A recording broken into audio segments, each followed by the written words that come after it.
दुख का अधिकार। यशपाल द्वारा लिखा गया है ये दुख का अधिकार जो चैप्टर है, इसकी जो मूल भाव है वो आपके प्रगतिवाद है। और जो यशपाल जो इसके लेखक है वो भी क्या आपके प्रगतिवादी लेखक है। प्रगतिवाद में क्या होता है कि जो अमीर जो वर्ग होता है उसको हमेशा विलेन बताया जाता है और जो गरीब जो लोग होते हैं उनको हमेशा हीरो बताया जाता है। इसमें ये बताया जाता है कि जो अमीर लोग होते हैं उनके शोषण की वजह से ही गरीब लोग गरीब रह गए हैं और गरीब लोगों की गरीबी का कारण कौन है? अमीर लोग हैं। अमीर जो लोग हैं वो हमेशा ही गलत होते हैं और गरीब जो लोग हैं वो हमेशा ही सही होते हैं। गरीब लोगों का दुख ही वास्तव में दुख है और अमीर लोगों के दुख की कोई कीमत नहीं है। ऐसी जो सोच है, इस सोच के साथ जब लेखक कुछ लिखता है तो ऐसे जो लेखक है वो प्रगतिवादी लेखक कहलाते हैं और ऐसा जो काव्य है या ऐसा जो लेख है, कहानी, निबंध है, वो प्रगतिवादी रचना कहलाती है। तो ये दुख का अधिकार भी क्या है? प्रगतिवादी। इसके अंदर क्या बताया गया है कि दो माओं की तुलना की गई। एक माँ जो है वो पैसे वाले घर से है, दूसरी माँ है वो बहुत ज्यादा गरीब है।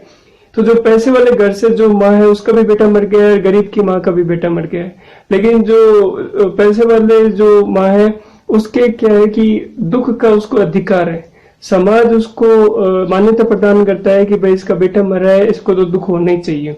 और इसीलिए वो 2.5 महीने तक बिस्तर में पड़ी रहती है और वो कोई काम नहीं करती। उसे जब भी होश आता है तो वो वापस बेहोश हो जाती है। हर 15-15 मिनट से वो बेहोश हो जाती है और उसके पास हर समय 24 घंटे 2 डॉक्टर हर समय रहते हैं जो इस बात का ध्यान रखते हैं कि इसकी तबीयत ज्यादा खराब न हो जाए।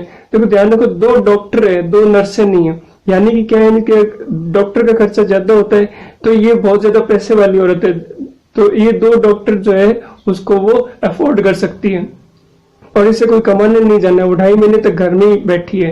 तो जो पैसे वाले जो लोग हैं, जो अमीर जो लोग हैं, उन्हें दुख का अधिकार है। उन्हें दुख को अभिव्यक्त करने के लिए उनके पास बहुत समय, 2.5 महीने तक उसने कोई काम नहीं किया, वो बिस्तरों में पड़ी रही और सिर्फ हर 15-15 मिनट बाद बेहोश होती रही। और इसके साथ साथ उनके पास संसाधन भी है, 2 डॉक्टर है, उससे कोई काम करने की भी जरूरत नहीं है, वो अपने दुख को अभिव्यक्त कर रही है। तो और दूसरी तरफ जो गरीब माँ है उसका भी बेटा मर गया है, लेकिन जैसे उसका बेटा मरा उसकी मृत्यु के ठीक दूसरे ही दिन उसे खरबूजे बेचने जाना पड़ा। तो उसके पास दुख को अभिव्यक्त करने का समय भी नहीं है और ना ही उसके पास संसाधन है, क्योंकि उसे तो खरबूजे बेच के फिर ही पैसे मिलेंगे, उसके पास तो कोई संसाधन नहीं। और न ही समाज में उसके दुख की कोई मान्यता है, क्योंकि जब वो खरबूजे बेचने जाते हैं तो जो आसपास के दुकानदार है वो ये बात करते हैं कि देखो कल बेटा मरा है और आज ये खरबूजे बेचने आ गए, इनके लिए तो पैसे ही क्या है, सब कुछ है, इनके लिए ईमान धर्म कुछ नहीं है। और सूतक लगाए 13 दिन तक तो उसको कम से कम घर में रहना चाहिए और ये जो खरबूजे कोई खाएगा तो उसका भी क्या ईमान धर्म जो है वो भ्रष्ट हो जाएगा। तो दोनों के ही दुख है, लेकिन दुख का अधिकार किसको मिला? उस संभ्रांत महिला को। जो अमीर जो महिला है उसको तो दुख का अधिकार है, लेकिन एक जो गरीब जो माँ है उसको दुख का अधिकार नहीं। तो यही बात इस चैप्टर के अंदर, इस पाठ के अंदर हमें लेखक बता रहा है। तो देखो क्या है इस चैप्टर के अंदर। मनुष्य की पोशाकें उन्हें विभिन्न श्रेणियों में बांट देती है। तो पोशाक से शुरू किए, पोशाक यानी कि हमारी जो ड्रेस है वो मनुष्य को विभिन्न श्रेणियों में बांट देती है। हमारी जो ड्रेस है उससे ही हमें जो समाज के जो लोग हैं वो इस बात का निर्धारण करते हैं कि हम पैसे वाले हैं कि हम गरीब लोग हैं।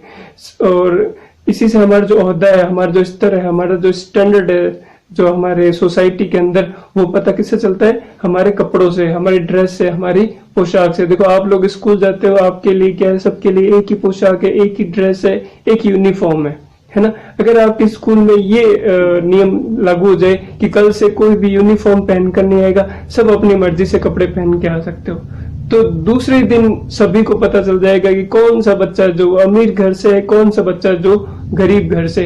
अभी यूनिफॉर्म के अंदर किसी को पता नहीं चलता, इतना ज्यादा पता नहीं चल पाता कि कौन पैसे वाला है और कौन गरीब है। लेकिन अगर स्कूल के अंदर ये नियम कर दिया जाए कि कल से सभी अपनी मर्जी से कपड़े पहन कर आएंगे, अपना जो ड्रेस है वो अपनी मर्जी से पहन कर आएंगे, तो दूसरे दिन सबको पता चल जाएगा कि कौन जो स्टूडेंट्स है वो पैसे वाले घर से है और कौन से स्टूडेंट है वो गरीब घर से। तो ये हमारे जो समाज और जो पैसे वाले जो स्टूडेंट होंगे, जो पैसे वाले घर से होंगे, उनकी क्या है, क्लास में ज्यादा इमेज बन जाएगी, उनका स्तर क्या है कक्षा के अंदर बढ़ जाएगा, और आसपास उसके जो दोस्तों का जो फ्रेंड सर्कल जो है वो भी क्या है थोड़े दिनों में बढ़ जाएगा।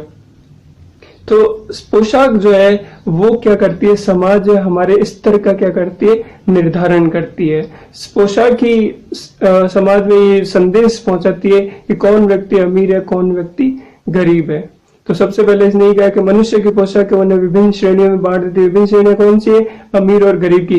प्राय पोशाक ही समाज में मनुष्य का अधिकार और उसका दर्जा निश्चित करती है। आप देखा अगर आप अच्छे कपड़े पहन के जाते हो तो लोग आपको क्या है थोड़ी ज्यादा तवज्जो देते हैं, वो आपकी बात सुनते हैं, और अगर आप ऐसे मैले कुचले कपड़े पहन के जाओगे तो कोई भी वो आपकी बात को इतना तवज्जो नहीं देगा जितना आप अच्छे साफ सुथरे कपड़े पहन कर जाओगे तब देगा।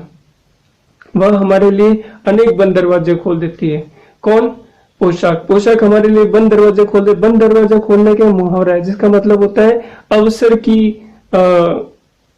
अवसर की रास्ते खोल देता है। हमारे पास बहुत सारे अवसर के रास्ते खुल जाते हैं अगर हम अच्छी पोशाक पहनकर समाज में जाते हैं। परंतु कभी ऐसी परिस्थिति भी आ जाती है कि जब हम जरा नीचे झुककर समाज की निचली श्रेणियों की अनुभूति को समझना चाहते हैं, उस समय जो पोशाक है ये क्या बन जाती है, बंधन और अड़चन बन जाती है।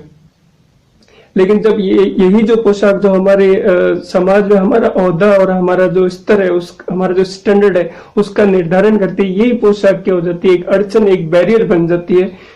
जब हम समाज का जो निचला तबका है, दीनहीन जो दुखी लोग हैं, जो समाज से अपेक्षित लोग हैं, उनकी जब हम सहायता करने की कोशिश करते हैं, उनके लिए जब हमारे हृदय में सहानुभूति की भावना आती है तो हम उनके कुछ सहायता करने की कोशिश करते हैं, तो यही जो पोशाक है ये हमारे लिए अड़चन का काम कर देती है। क्यों? क्योंकि ये हमें एहसास दिलाती है कि हम पैसे वाले हैं और हम जो किसी दूसरे की जो सहायता करना चाह रहे हैं तो ये हमें करना चाहिए कि नहीं करना चाहिए। एक बार ये हमें सोचने पर मजबूर कर देती है।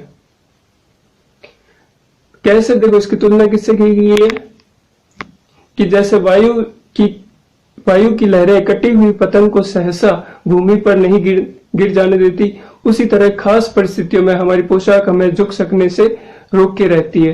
तो जो पतंग होती है वो सीधी, जैसे पत्थर आप हवा में फेंको, पत्थर तो सीधा जमीन पे आके गिर जाएगा, लेकिन जो पतंग जो है वो सीधी हवा में नहीं आ सकती, वो क्या लहराती हुई आती है। तो कभी यही कह रहा है कि जब हम अच्छी पोशाक पहन लेते हैं और हम किसी दीनहीन दुखी व्यक्ति के प्रति सहानुभूति अभिव्यक्त करने की कोशिश करते हैं, उसकी सहायता करने की कोशिश करते हैं, तो एक बार हमें हिचक महसूस होते हैं। हम जाकर सीधा ही उसके प्रति सहानुभूति प्रकट नहीं कर सकते, हम सीधे ही जाकर उसकी सहायता नहीं कर सकते। एक बार हमारे हृदय में क्या है, हिचक पैदा होती है। तो ये हमें क्या है, थोड़ा थोड़ा रोकती है, हमें सोचने पर मजबूर करती है। कौन? हमारी पोशाक, कि हम क्यों जाकर उसकी सहायता करें। तो इसकी तुलना किससे की गई है? कटी पतंग से की गई है।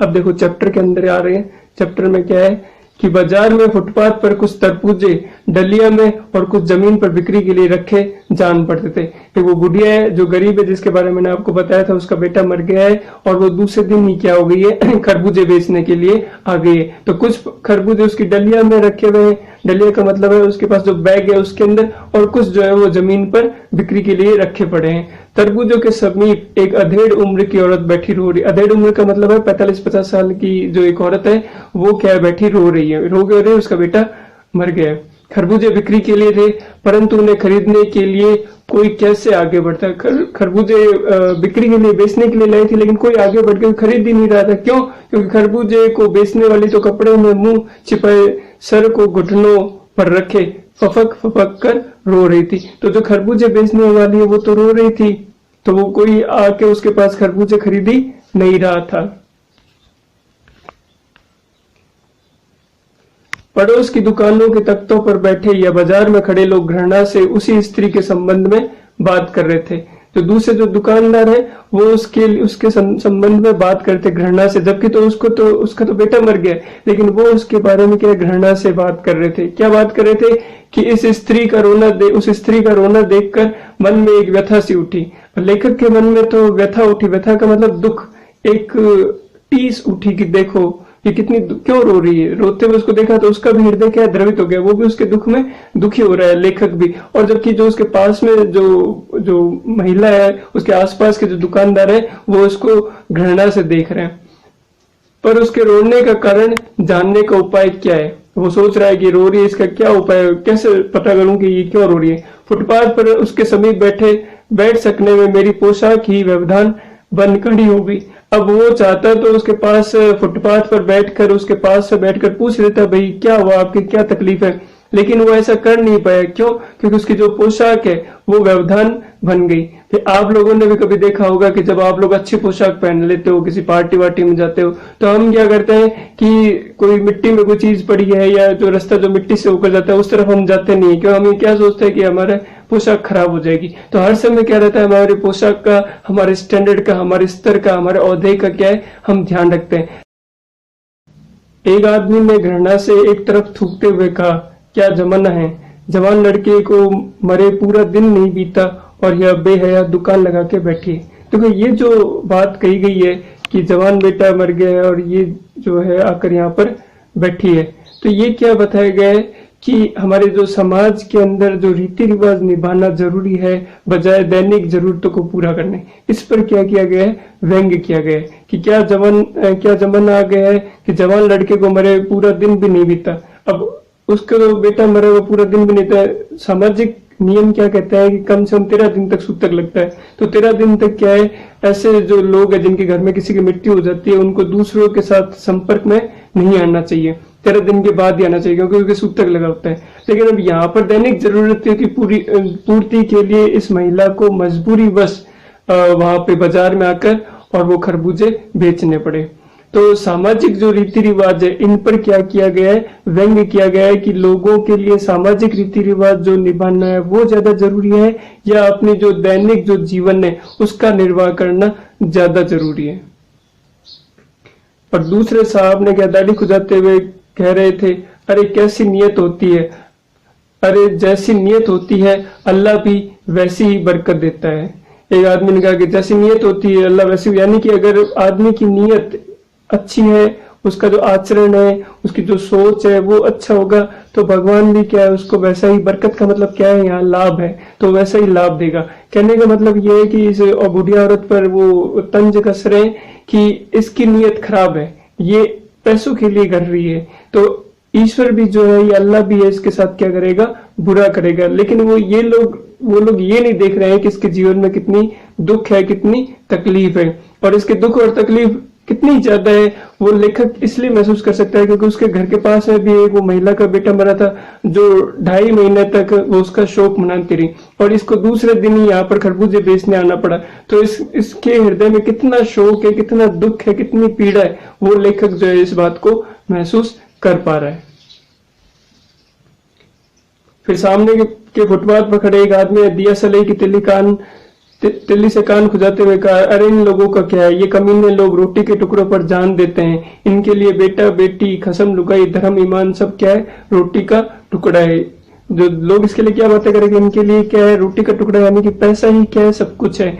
और जो रिश्तेदारी है, जो रीति रिवाज है, जो धर्म है, वो इनके लिए क्या है, कुछ भी नहीं है। और इसके लिए ये अपने पैसों के लिए किसी को भी बलि चढ़ा सकते हैं, ये अपने पैसों के लिए क्या है, किसी की भी बलि चढ़ा सकते हैं। और परचून की दुकान पर बैठा लालन ने कहा, अरे भाई इनके लिए जी मरे का कोई मतलब ना हो, पर दूसरों के धर्म ईमान का तो ख्याल रखना चाहिए। दूसरे ने कहा कि भाई चलो ठीक है, तुम अपना ईमान धर्म खराब कर रहे हो, और जो गरीब लोग हैं इनके लिए कोई जीना मरना कोई मायने नहीं रखता, कोई बात नहीं, लेकिन कम से कम दूसरों का जो धर्म है वो तो खराब मत करो। वो दूसरों का धर्म कैसे खराब कर रहे हैं कि जवान बेटे के मरने पर 13 दिन का सूतक होता है, और वह यहाँ सड़क पर बाजार में आकर खरबूजे बेचने बैठ गई है। 1000 आदमी आते जाते हैं, कोई क्या जानता है कि इसके घर में सूतक भी, किसी को नहीं पता इसके घर में कोई मृत्यु हो चुकी है। कोई इसके खरबूजे खा ले तो उसका ईमान धर्म कैसे रहेगा। क्या अंधेरे, क्या अंधेरे का मतलब है क्या घोर कलयुग आ गया है। कि दूसरों के धर्म और ईमान को भी खराब करे। खुद का तो धर्म और ईमान खराब कर ही दिया, क्योंकि घर में मृत्यु हो चुकी है, फिर भी यहाँ पे बाजार में आ गई खरबूजे बेचने के लिए। और इन खरबूजों को खाकर क्या है, दूसरे लोगों का भी जो धर्म है वो भी क्या हो जाएगा, भ्रष्ट हो जाएगा। ऐसे जो आस पड़ोस के जो लोग है वो बातें करें, आस पड़ोस के जो दुकानदार है वो उस बुढ़िया के संदर्भ में ऐसी बातें कर रहे हैं। पास पड़ोस की दुकानों से पूछने पर पता चला, अब लेखक उसकी जो सहानुभूति है वो उस वृद्ध महिला के प्रति है, लेकिन उसकी जो पोशाक है वो आड़े आ गई। वो उसके पास में फुटपाथ पर जाकर बैठकर ये पूछ नहीं पाया कि भाई आपकी क्या तकलीफ है। तो वो क्या करता है कि आस पड़ोस के जो दुकानदार है उनसे पता करता है कि ये महिला क्यों रो रही है इतनी देर से, और ये क्यों ये यहाँ पे खरबूजे बेच रही है। तो इसने आस पड़ोस की दुकानों से पूछा तो पता लगा कि उसका 23 बरस का जवान लड़का था, घर में बहू और पोता पोती है। लड़का शहर के पास 1.5 बीघा जमीन में कछियारी करके परिवार का निर्वाह करता था। कछियारी का मतलब क्या होता है, सब्जी उगाने का काम। इनके क्या था, खेत था शहर के पास में 1.5 बीघा। वो उस 1.5 बीघा खेत के अंदर इसका जो बेटा है वो सब्जियां उगाता था। फिर इन सब्जियों को वो वहां से काट के लाते थे, खरबूजे सब्जियां वगैरह, और ये माँ बेटे यहाँ पर बेचते थे। अब हुआ क्या उस बेटे का कि खरबूजे की डलिया बाजार में पहुंचाकर कभी लड़का स्वयं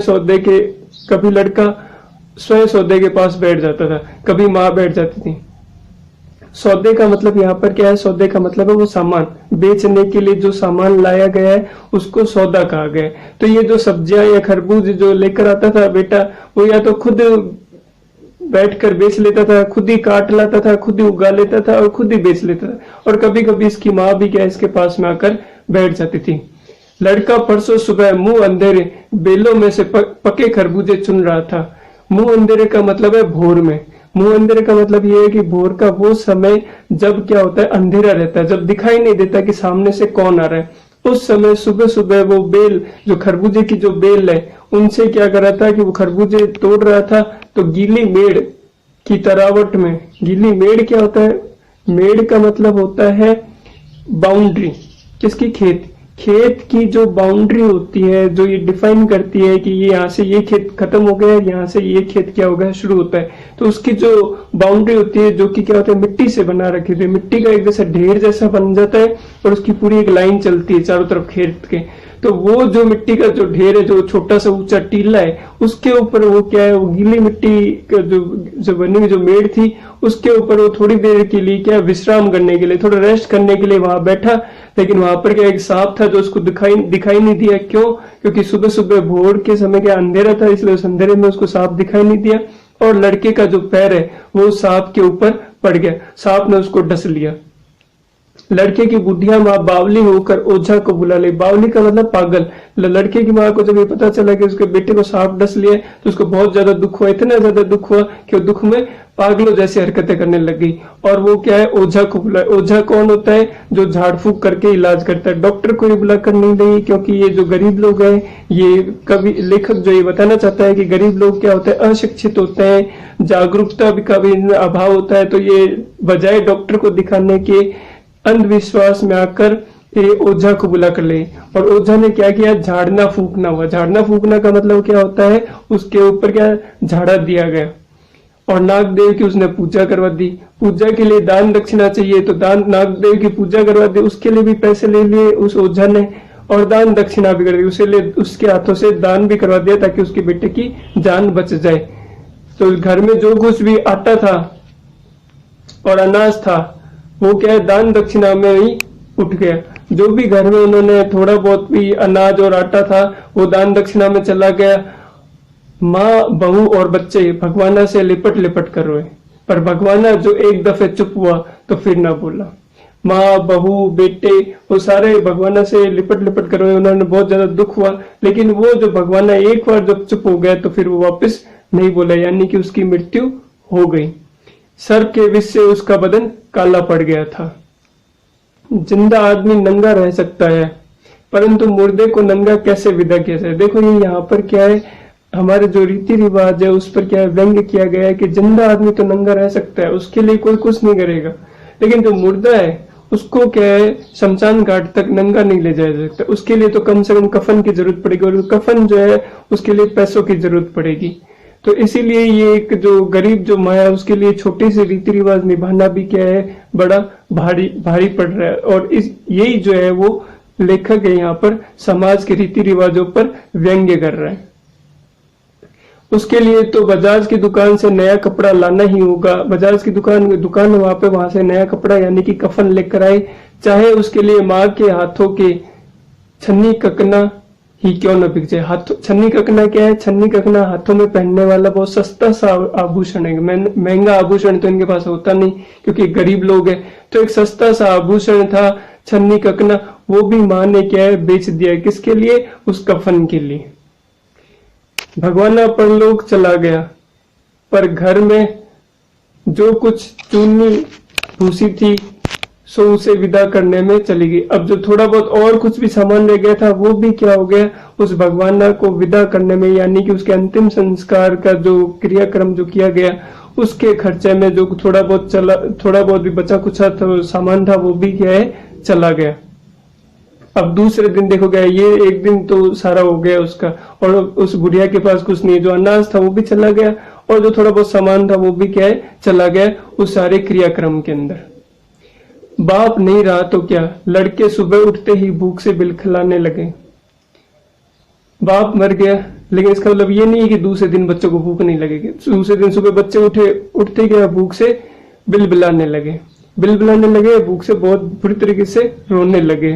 तो दादी ने उन्हें खाने के लिए खरबूजे दे दिए, लेकिन बहू को क्या देती? बच्चों को तो खरबूजे दे, लेकिन बहू को क्या देती? क्यों? क्योंकि बहू की क्या तबीयत खराब थी, उसके बुखार आ रहा था, तो बुखार में खरबूजे दिए नहीं जा सकते और दवाई भी देनी थी, तो इसीलिए उसको मजबूरी में क्या है खरबूजे बेचने आना पड़ा।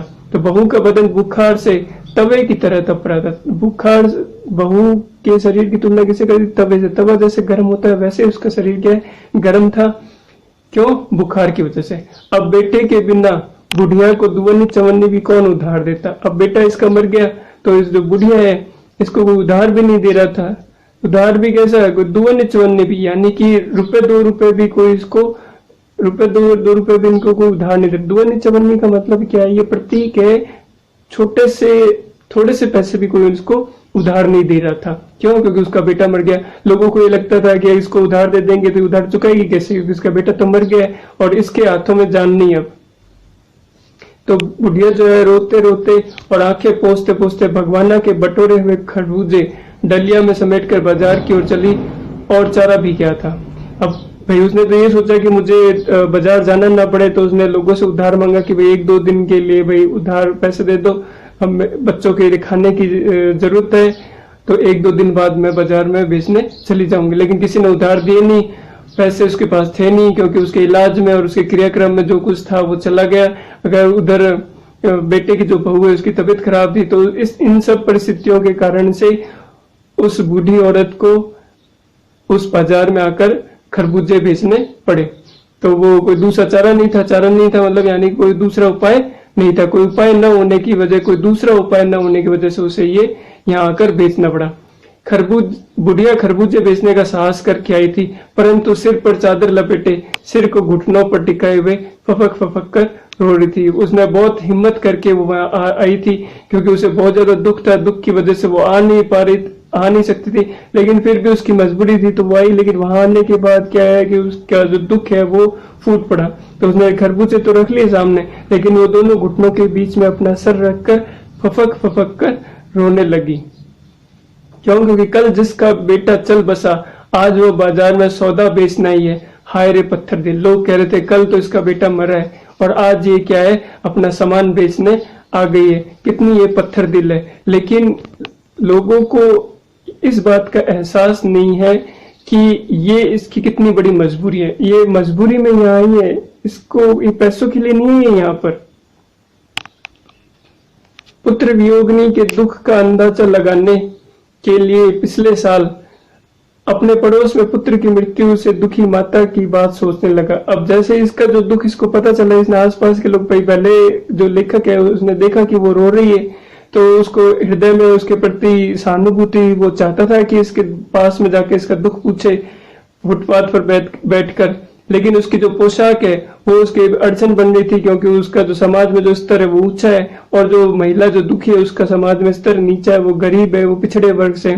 तो उसको संकोच हुआ उसके दुख पूछने में। तो उसने आसपास के दुकान वालों से पूछा, दुकान वालों ने बताया कि भाई इसका जो बेटा मर गया है, कल इसका बेटा मरा है और आज ये यहाँ पर खरबूजे बेचने आ गई। जैसे बेटा मरने वाली बात बताई तो जो लेखक है उसको अपने घर के पास में एक महिला रहती थी उसकी याद आ गई, क्योंकि उसका भी बेटा मर गया था। और लेकिन जब उसका बेटा मरा तो उसने उसके साथ क्या हुआ वो देखो आगे क्या करे कि पड़ोस में पुत्र की मृत्यु से दुखी माता की बात सोचने लगा। वह संभ्रांत महिला का मतलब क्या है कि अच्छे पैसे वाले घर से थी, गाड़ी बंगला नौकर चाकर सब था उसके महिला के घर में, उसका बेटा मर गया तो उसने अपना दुख कैसे अभिव्यक्त किया वो सोच रहे हैं कि वह संभ्रांत महिला पुत्र की मृत्यु के बाद 2.5 मास तक पलंग से उठ न सकी थी। उसे 15-15 मिनट बाद पुत्र वियोग से मूर्छा आती थी। मूर्छा का मतलब है वो हर 15-15 मिनट से क्या हो जाती थी, बेहोश हो जाती थी और 2.5 महीने तक उसकी ऐसी स्थिति रही। और मूर्छा न आने की अवस्था में आंखों से आंसू न रुकते थे, और अगर वो मूर्छित नहीं होती थी यानी कि बेहोश नहीं होती, जागती रहती थी तो दिन भर रोती रहती थी। उसकी आंखों से क्या है वो आंसू बंद ही नहीं हो रहे थे, निकलते ही जा रहे थे।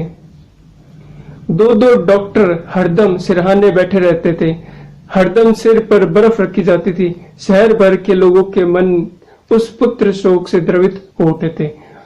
पूरे शहर भर के लोग जिसने भी ये बात सुनी उनका भी हृदय दुखी हुआ, वो भी उस महिला के दुख में दुखी हुए कि इसका पुत्र मर गया। उन्होंने भी सोचा कि भाई इतना तो दुख हो गई कि वो 2.5 महीने से पलंग पर पड़ी है, उसे हर 15-15 मिनट बाद बेहोशी आ रही है, वो जब भी होश में आती है तो रोती रहती है, 2-2 डॉक्टर उसके सिरहाने बैठे रहते हैं, उसको कोई काम करने की जरूरत नहीं है।